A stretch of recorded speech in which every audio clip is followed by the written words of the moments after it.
Dimulai di dalam kelas. Najimi bertanya pada Komi di mana Komi biasa membeli pakaian. Lalu Najimi bertanya apa yang dilakukan Komi saat hari libur. Kemudian Najimi mengajak Komi untuk berbelanja bersama di mall. Tetapi Komi merasa takut bila pergi ke mall. Najimi meyakinkan Komi tak ada yang perlu ditakutkan karena ada dia dan Tadano. Tadano merasa tidak yakin untuk ikut karena dia laki-laki sendiri. Najimi berkata tanpa Tadano akan sulit menerjemahkan Komi. Najimi juga meminta persetujuan Komi untuk mengajak yang lain. Komi mengiyakannya. Najimi pun mengajak Agari juga untuk berbelanja bersama. Sesampainya di mall, Komi dan yang lainnya melihat peta terlebih dahulu. Tiba-tiba Yamai memanggil Komi dari belakang karena kebetulan dia juga pergi ke mall. Yamai pun ikut berbelanja bersama Komi. Komi tampak sedang melihat model pakaian. Kemudian Yamai bertanya apa model pakaian kesukaan Komi. Komi tidak tahu model pakaian apa yang cocok untuk dirinya, karena biasanya ibunya Komi yang membelikannya. Kemudian Najimi memberi ide untuk mengadakan lomba memilihkan pakaian untuk Komi. Dengan aturan, pakaian yang dipilih tidak boleh melebihi 10.000 yen. Saat Komi memakai pakaiannya, masing-masing akan memberi nilai. Pakaian yang memperoleh nilai paling tinggi akan dibeli oleh Komi. Pertandingan pun dimulai. Peserta pertama adalah Najimi. Komi pun memakai pakaian pilihan Najimi. Najimi mendapat 34 poin. Dilanjutkan pilihan Yamai. Yamai didiskualifikasi karena harga pakaiannya melebihi 10.000 yen. Selanjutnya pilihan Agari. Agari mendapat nilai paling rendah karena pilihannya tampak tidak bagus. Dan terakhir pilihan Tadano. Tadano mendapat nilai sempurna. Akhirnya Komi membeli baju pilihan Tadano. Adegan berganti di kamar Komi.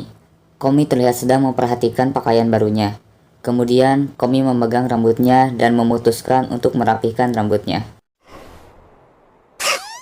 Adegan berganti di sebuah salon. Memperkenalkan dua karakter baru bernama Arai Komiko, seorang pekerja salon, dan Karismaki, seorang penata rambut. Saat Arai sedang menyapu halaman, terlihat Komi berdiri di depan salon. Arai kemudian menyambut Komi masuk ke salon. Arai pun terkejut karena mengira Komi bukan pelanggan. Tak lama Maki pun keluar menyambut Komi. Arai tampak heran kenapa Komi tadi tidak mau masuk saat dirinya yang menyambut. Arai beranggapan bahwa perbedaan karisma lah jawabannya. Kemudian Maki pun bertanya model rambut apa yang diinginkan Komi.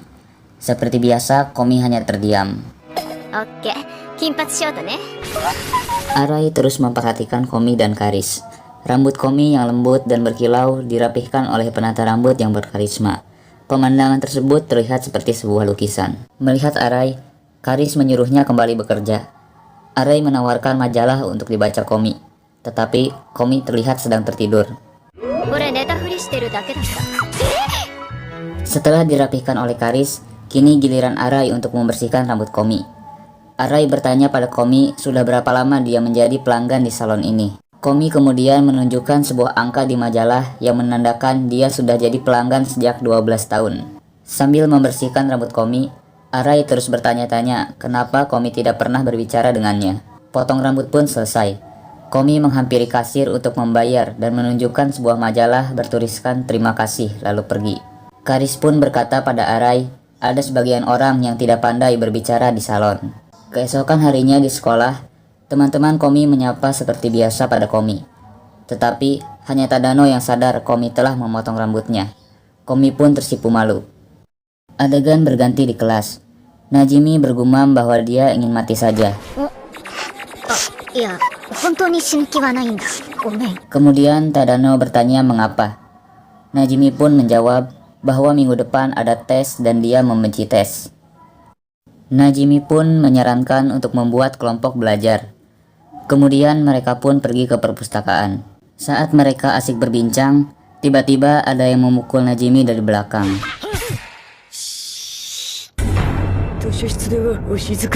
Dia adalah Gorimi Senpai. salah seorang penjaga perpustakaan. Agari berkata dia akan memukul orang yang berisik dan bila 3 kali kena pukul, orang tersebut harus pergi. Kegiatan belajar berlangsung seperti biasa, tetapi Najimi malah terus berisik yang membuat dia dipukul kembali. Najimi sudah dipukul 2 kali dan tersisa 1 pukulan lagi. Tak kapok, Najimi malah mengeluarkan balok jengga di dalam tasnya. Najimi mulai menarik 1 balok dan menyimpannya di atas. Kemudian, Komi pun ikut melakukannya. Selanjutnya giliran Tadano.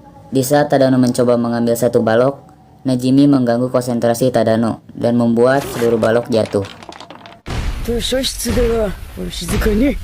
Mereka bertiga pun kena pukul dan Najimi dibawa pergi keluar karena sudah 3 kali kena pukul. Komi berkata tadi sangat menyenangkan dan sejujurnya Komi juga ingin bermain. Akhirnya mereka pun pergi menyusul Najimi. Akhirnya hasil tes pun keluar. Meski tidak suka belajar, ternyata Najimi cukup pintar. Adegan berganti. Komi terlihat sedang belajar di kamarnya. Komi tidak keluar rumah karena liburan musim panas. Komi pun sudah mengerjakan semua PR-nya. Komi mencoba mengundang temannya, tapi dia tidak bisa. Di lain tempat, Tadano pun sudah mengerjakan semua PR-nya, dan dia tampak bosan karena tidak ada teman bermain. Kemudian, Komi mendapat telepon dari Najimi. Najimi mengajak Komi dan yang lainnya pergi berlibur ke kolam renang.